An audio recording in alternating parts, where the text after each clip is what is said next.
Bonjour, dans cette vidéo, je vais vous présenter les outils de LDB 85.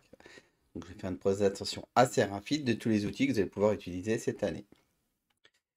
Donc, la première étape, c'est que vous avez sans doute dû recevoir des notifications et des messages sur votre messagerie qui ressemblent à ceci. Vous avez été rajouté à une équipe qui s'appelle Global et une équipe qui s'appelle P 2025 et vous allez recevoir une notification pour une équipe qui s'appelle Groupe. Donc, on vous dit d'ouvrir vos documents dans Teams. Si vous avez un compte, vous passerez cette étape. Mais si vous n'avez pas de compte, il faut en créer un.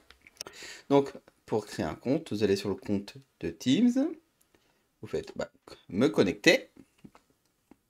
Donc là, pour la démonstration, je suis en navigation privée et je vais vous montrer comment créer un compte. Donc là, pas de compte. Alors, avant de taper mon adresse mail, je vais en créer un. Je vais taper mon adresse personnelle.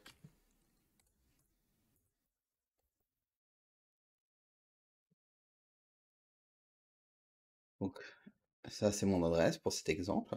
Je vais créer un mot de passe et je vais mettre ma date de naissance. Rien d'exceptionnel. Hop.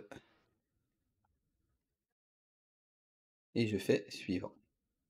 Je vais recevoir à cette adresse mail un code de sécurité éventuellement. Donc je regarde le compte de sécurité. Et je vais renseigner ici. Je vais répondre non à cet espace que je n'ai pas de communication nécessaire. Et je fais suivant. J'attends. Donc j'ai une énigme à résoudre. Donc on va la résoudre.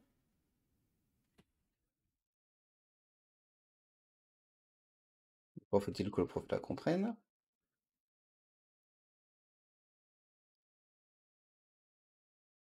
Alors ici. Donc une fois que vous avez passé toutes les étapes avec succès, il vous lance Teams. Vous êtes bienvenu dans les Teams et vous reconnaissez que vous êtes dans Invité. Et là, vous attendez, les écrans s'affichent. Vous allez accepter toutes les ressources. Et vous allez rejoindre Teams en tant qu'invité. Donc là, vous avez bien accès à toute l'information. Donc on peut faire stocker.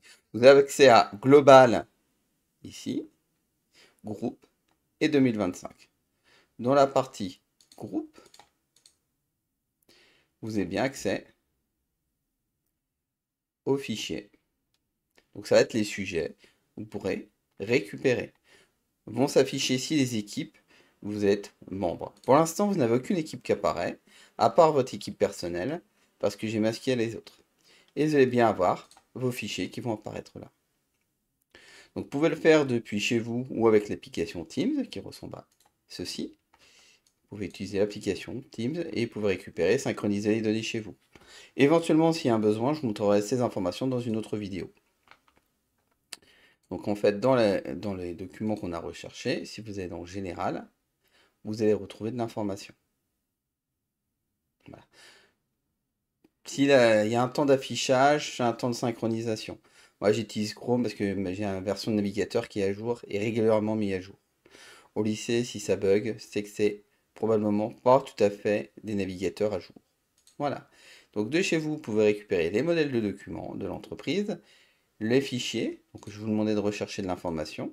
Donc dans le catalogue, on avait nos catalogues et les différents supports et logos de nos produits.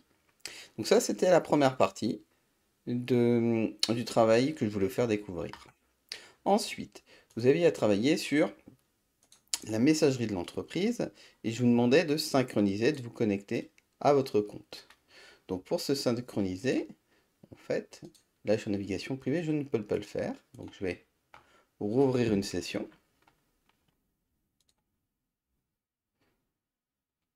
et m'enlever de la navigation privée.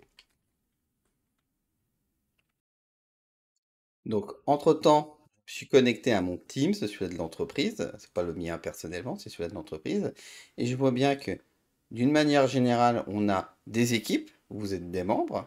Donc je rappelle, vous avez des membres de groupe 2025 et global. Et dans ces équipes, il y a bien des canaux, qui sont des canaux privés, un par groupe et un canal individuel pour stocker vos données. Et puis récupérer ces données chez vous si jamais vous êtes absent ou si vous ne pouvez pas venir au lycée travailler. Donc ensuite, on va synchroniser son compte au lycée et uniquement au lycée de Chrome. Pour ce faire, vous cliquez ici sur l'image de Chrome, vous faites Ajouter, vous faites Se connecter, vous tapez ldv85.eep, suivant. Vous tapez ensuite le mot de passe que je vous ai donné dans le document et vous attendez. Ça va synchroniser et vous allez arriver sur cet endroit-là. Vous allez pouvoir consulter la messagerie. Donc la messagerie, c'est courriel. Donc c'est une messagerie qui est faite avec un compte Office 365.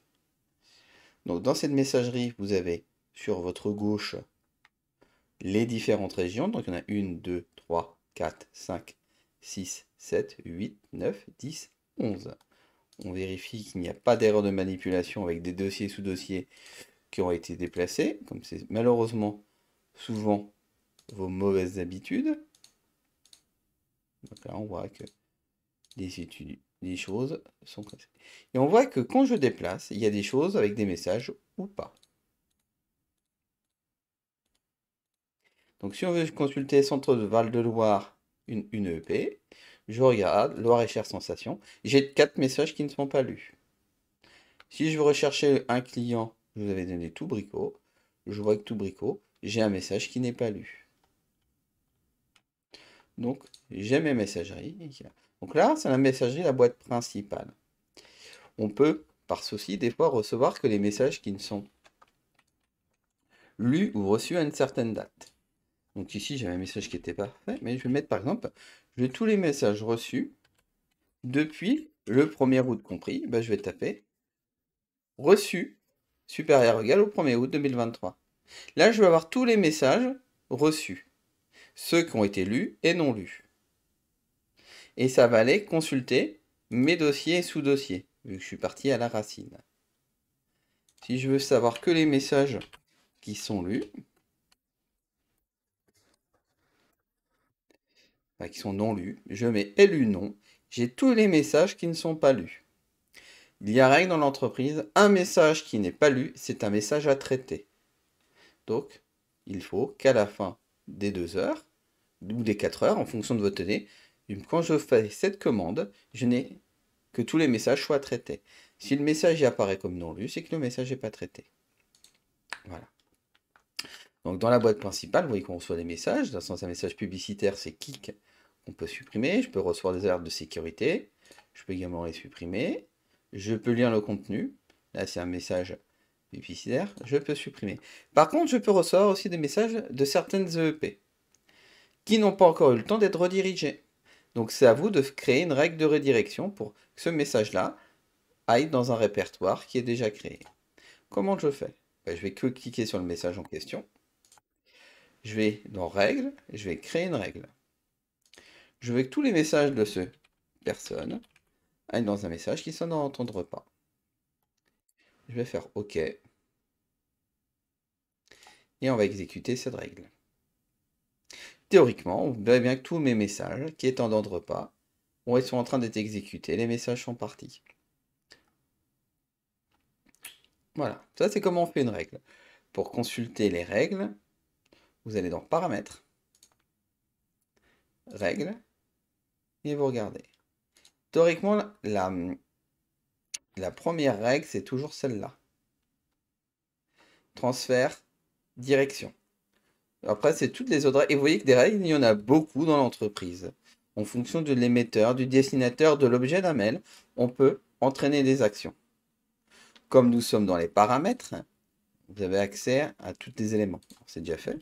Un élément qui peut être utile de regarder, c'est de regarder la signature électronique. Tous nos messages sont signés.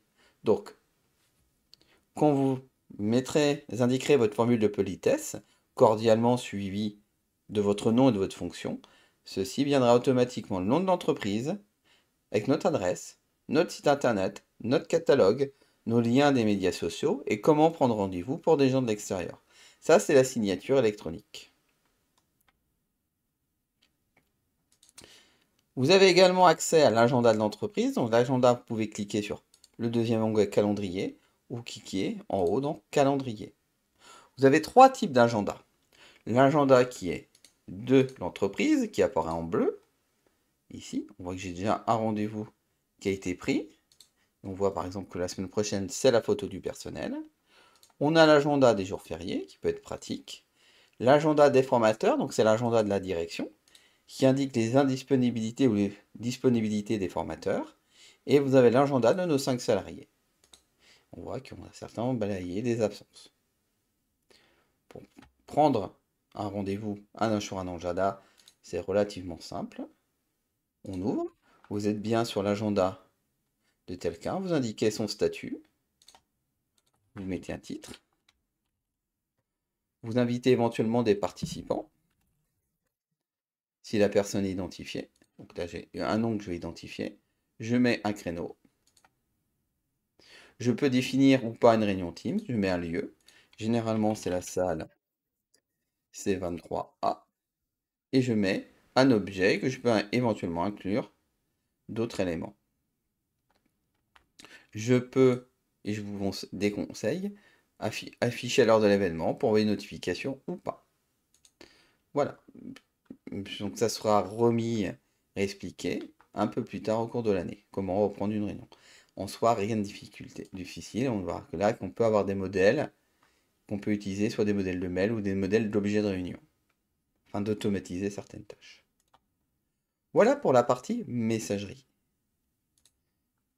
Là, je vais marquer ignorer et je vais effacer toutes mes démarches. Donc vous avez, accès, si on se déplace, accès au site de l'entreprise, qui s'ouvre également, avec plein de contenus, dont on y reviendra plus tard. Vous avez accès à l'extranet, pareil, j'y reviendrai plus tard, au suivi des achats, au modèle de document que vous pouvez télécharger. Donc c'est ceux également que vous retrouvez dans Teams. Aux médias sociaux. Pour vous connecter par exemple à Twitter ou à X maintenant, bien, on clique sur Twitter et on peut poster un message. S'il y a besoin de s'identifier, vous en identifiez par Gmail et vous tapez le mot de passe que vous connaissez. Si vous avez besoin de vous identifier sur Instagram, de la même façon, connectez Instagram et vous pouvez créer une publication. S'il y a besoin, je mets à disposition un téléphone connecté avec les outils de l'entreprise pour avoir toutes les fonctionnalités.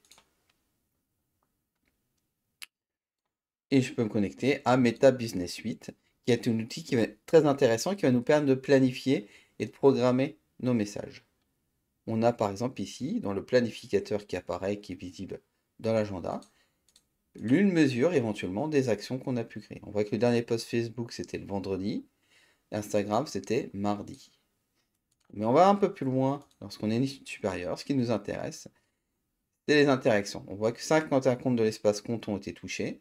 Nous avons obtenu 7 j'aime sur la photo d'Antonin. Et voilà. Et on peut aller un peu plus loin, identifier un petit peu ce qu'on peut faire. La portée du compte Facebook est plus limitée parce qu'on a moins de personnes qui sont en interaction sur notre page Facebook. Donc la Meta Business Suite, c'est une outil où on a Facebook et Instagram de connecter.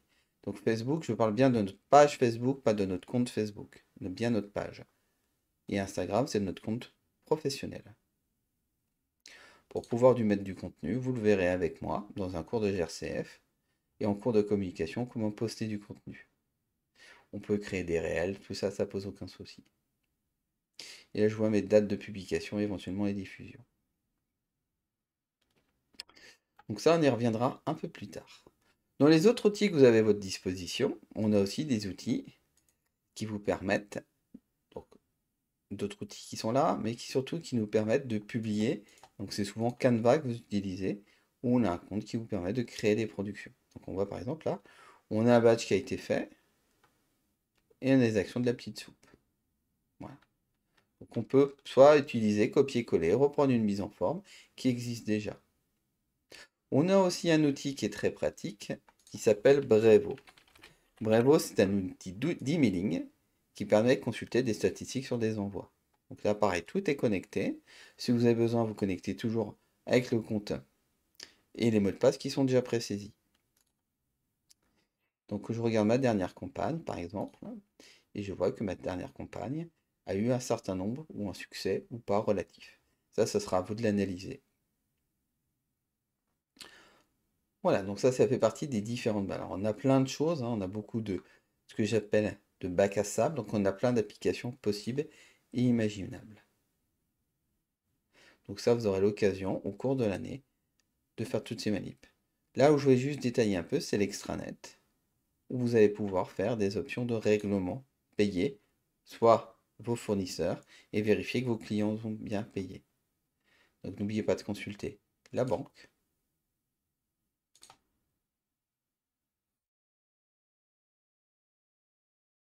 On a des relevés bancaires. On voit ici que j'ai payé la TVA de l'entreprise qui a été payée et on peut faire de ce qu'on appelle des virements.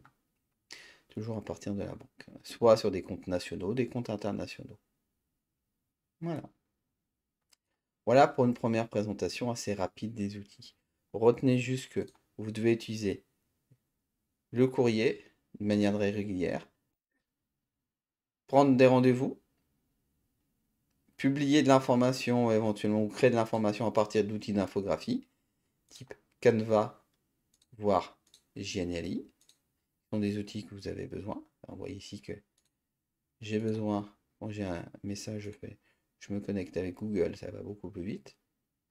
Normalement, tous les mots de passe sont déjà pré-saisis. Soyez juste patient et attentif lorsque ils apparaissent pas tout de suite, ça va apparaître, prenez votre temps. Et vous avez également accès au Drive, à tous les documents partagés de l'entreprise. Accueil commercial, bref, c'est tous les documents que vous allez retrouver dans votre compte Teams. Vous retrouverez exactement la même chose. Voilà, donc je ne vais pas vous montrer d'autres choses utiles ou pas, mais c'est les principales choses que vous avez. Le bac à sable, c'est un peu tout ce que je teste et vous voyez qu'il y a plein d'éléments. Je peux peut-être vous montrer ceci, c'est l'outil qui permet de prendre des rendez-vous de manière automatisée pour nos clients, ça s'appelle YouBook on Book Me. C'est-à-dire qu'un client de l'extérieur, sans vous prévenir, sans passer par vous, il clique sur le créneau et il peut prendre rendez-vous avec l'entreprise. Voilà. Donc, j'ai fait le tour des principales notifications. On verra peut-être un peu plus au cours de l'année comment écrire un message sur notre site internet.